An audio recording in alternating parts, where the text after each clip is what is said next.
इथं स्टेजवर जी वाद्यवृंद आहेत मंडळी, मेलेला बुवा असला तरी जागा करणारी सगळी आहेत मंडळी. सगळे संगीत विशारद आहेत. ज्यांना पदवी नाही पण ते विशारदवाल्यांना मागे सारतील असे आपले बाबा बहुतेकर इथं बसलेले. इकडं येवले साहेब आहेत, ज्यांना कुमार गंधर्व पुरस्कार मिळालेला आहे. आणि मीच एवढा असा आहे, कुठलाच पुरस्कार गायनातला आपल्याला नाही आहे. पण आपलं चला असो, थोडा वेळ 1 मिनिट भजन करूया आणि उत्तर रंगाकडे वळणार आहोत. स्वामी यशवंत हो स्वामी जयवंत, स्वामी यशवंत हो स्वामी जयवंत.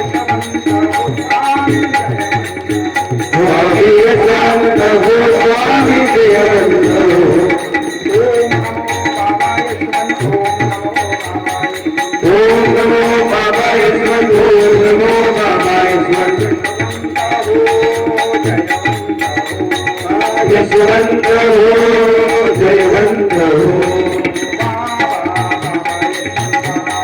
बाबा बाबा यशवंत बाबा यशवंत बाबा यशवंत बाबा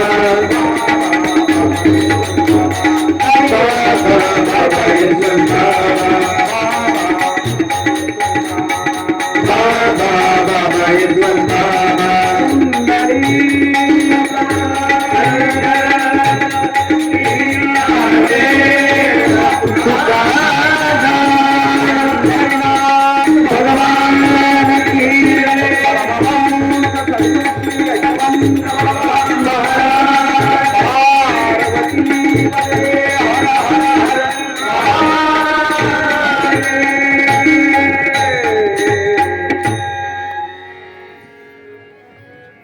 सज्जन हो, कथा भागाचा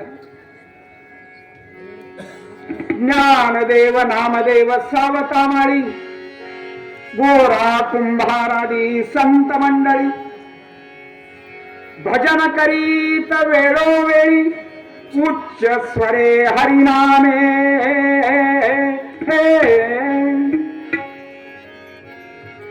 सर्व संतांची मांदी आली महाराज भगवत नामाचा झेंडा अटके पार लावण्यासाठी निघालेले ना त्या संतांना कुठला डीए होता टीए होता पगार होता असं काहीच नाही हो पण जगाच्या कल्याणा संतांच्या विभूती या न्यायानं घरदार सोडलं आणि तीर्थयात्रा करीत करीत करीत करीत करीत या परी तीर्थे करिता या परी तीर्थे करिता देखियले तीर्थ ते कपिलधारा आणि ही सगळी संत मंडळी त्यांच्या बरोबर असणारे वारकरी हा थवाच्या थवा कपिलधारा तीर्थावरती आलेला. आता हे कपिलधारा तीर्थ कुठे आहे? पुणे ते नाशिक मार्गावरती हे तीर्थ आहे. वेळ प्रातःसमयीची आहे. सर्व संत मंडळी त्या कपिलधारा तीर्थामध्ये स्नान करत आहेत. स्नान उरकतायत न उरकतायत तोच हा हा म्हणता गावात बातमी पोचली आणि या संत मंडळींचं स्वागत करण्यासाठी सगळे गावकरी लुटले. हो बारुकमाई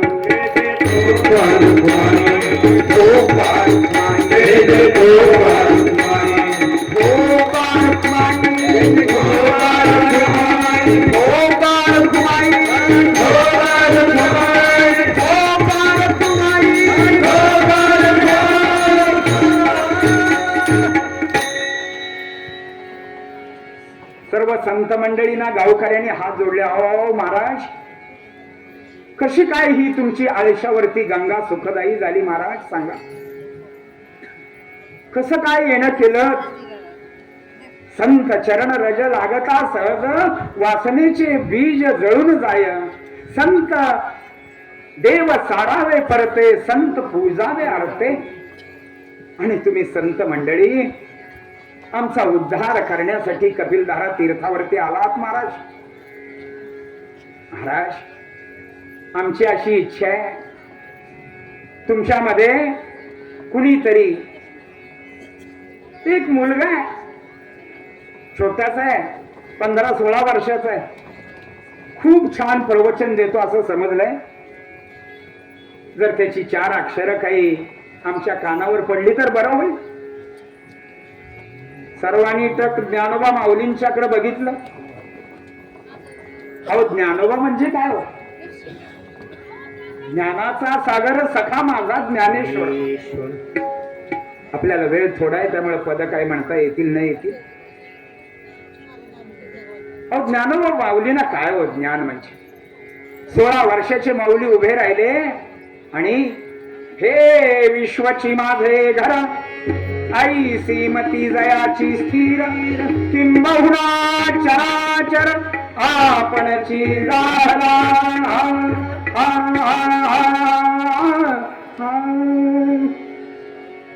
या ओळीवरती ज्ञानोबा माऊलीने इतकं सुंदर प्रवचन दिलं. आपण घराला विश्व मानतो आणि संत विश्वाला घर मानतात. इतकं सुंदर प्रवचन झालं. प्रवचन संपलं. श्रोते भानावरती अहो महाराज संपलं, एवढं संपलं घेत. एक तासच प्रवचन असतं. अहो आणखी 4 शब्द सांगा ना. अहो आता संपलं म्हटल्यावर पुन्हा काय सुरुवात करणार. बर असं असतंय. श्रोते नागासारखे डोलायला लावणारे संत असतात. त्यांच्या वाणीमध्ये एवढी ताकद असते. आणि ज्ञानोबा माऊलींना उगीच म्हटलं नाही. 21व्या वर्षीच्या तरुणाला सगळ्यांनी माऊली म्हणून संबोधलेला आहे. काय भाग्य आहे माऊली. तरुण 21 वर्षाचा सगळ्या जगताची माऊली होतो म्हणजे ते ज्ञान काय असतं. ठीक आहे महाराज तुमचं संपलं, पण आम्हाला असं समजलंय की तुमच्यामध्ये कोणीतरी एक कीर्तनकार आहे. त्यांचे जर 4 शब्द आम्हाला ऐकू आले तर बरं होईल. सर्वांनी नामदेव महाराजांच्याकडे बघितलं. नामदेव महाराज म्हणाले अहो आमचा जन्मच तेवढ्यासाठी. उठले, 2 दगड हातात घेतले आणि सुरुवात भजनाला, कीर्तनाला. तिथं पेटी पाहिजे, तबला पाहिजे, साऊंड सिस्टीम पाहिजे, श्रोते पुढं पाहिजेत, असेच बसले पाहिजेत, तसेच हसले पाहिजेत, असं काहीच नाही. 2 दगड हातात घेतले आणि कीर्तनाला सुरुवात केली. पण नामदेवांचा कीर्तनामध्ये एवढा अधिकार असायचा. अहो संतच देव. मुखातून निघालेला शब्द, प्रत्येक शब्द अधिकार वाणीचाच असायचा. नामदेवांची संतकालीन स्त्री संत जनाबाई नामदेवांच्या कीर्तनाचं वर्णन करते. नामदेवाची अमृत तुल्य वाणी हो, नामदेवाची अमृत तुल्य वाणी, श्रवणी येता लोटले श्रवणी येता लोटले रंग चढला से कीर्तनात भाई हो, रंग चढला से कीर्तनात भारी, कैसे हो त्यामुळे हो भाई. नामदेवाची हो देवाची अमृत तुल्य वाणी हो, श्रवणी येता हो, श्रवणी येता लोटले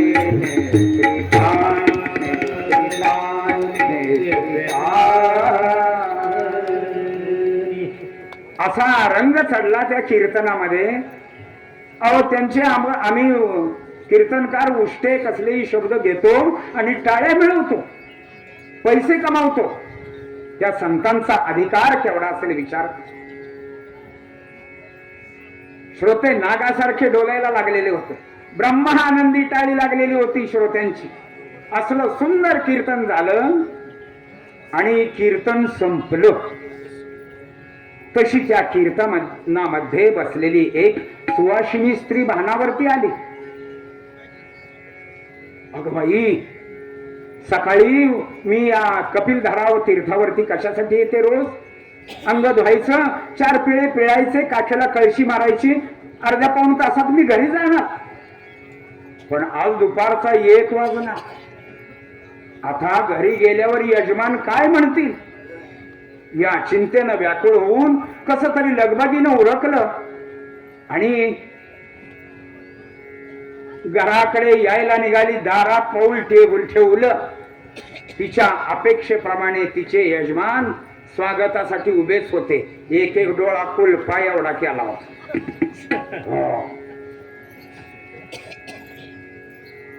कुठे गेले होते इतक्या उशीर? 8 वाजता गेली, दुपारी 1 वाजता. पोटाचं काय झालं असेल आमच्या. पण कुठल्या वेळेला माघार घ्यायची, कुठल्या वेळेला चढ चालायचं सगळं घरात ठाऊक असतं बरं. ती लांबूनच ओरडली, स्वामी क्षमा करावी, स्वामी क्षमा करावी, आज मनी जाहला मला वेळ. महाराज क्षमा करा, मला वेळ झाला, पण मी कुठं चकाट्या पेटत बसले नव्हते महाराज. अहो महाराज, आपल्या कपिलधारा तीर्थाचं काय भाग्य वर्णन करावं.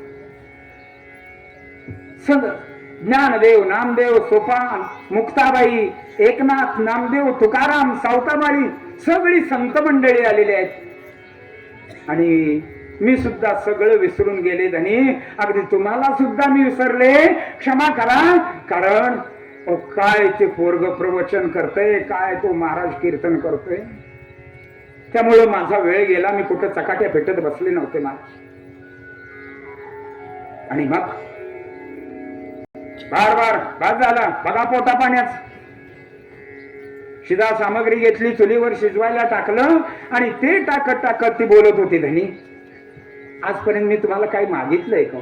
मागितलंय का? आता काय धनी, मला वैयक्तिक काही नको, माझ्यासाठी काही नको. ही एवढी संत मंडळी आपल्या इथं आलेले, संत चरण रज लागता सहज वासनेचे बीज जळून जाय. देव सारावे परते, संत पूजावे आरते. या न्यायानं जर ती संत मंडळी आपल्याकडे भोजनासाठी आली तर बरं होईल. महत्वाचे जे 10-15 आहेत तेवढे आले तरी बरं होईल. अगं पण ती येतील का आपल्याकडं? तुमचं असं रडवेलं नेहमीच असतं. अहो जाऊन प्रयत्न तरी कराल की नाही? बघा येत आहेत का? या बाईचं नाव होतं शुद्धमती आणि हिच्या नवऱ्याचं नाव होतं कमलाकर. आणि हा कमलाकर म्हणतो, ठीक आहे बाई, मी प्रयत्न करतो. आणि मग हा त्या कपिलधारा तीर्थावरती आलेला, ही गर्दी उसळलेली. आता संत महंत कोण, कसं ओळखायचं? याच्यातला मेन कोण, कसं ओळखायचं? ही रीग लागलेली. हरिपूजा तैसी दाटी, मग आला तीर्थ तटाटी, तीर्थ तटाटी. हरिपूजा तैसी दाटी, मग आला तीर्थ तटाटी, तीर्थ तटाटी. दिलासा तुझा मेरा, दिलासा तुझा मेरा. वंदन करी मिळो मेरा, देखिला सावता माळी, माळी नसेच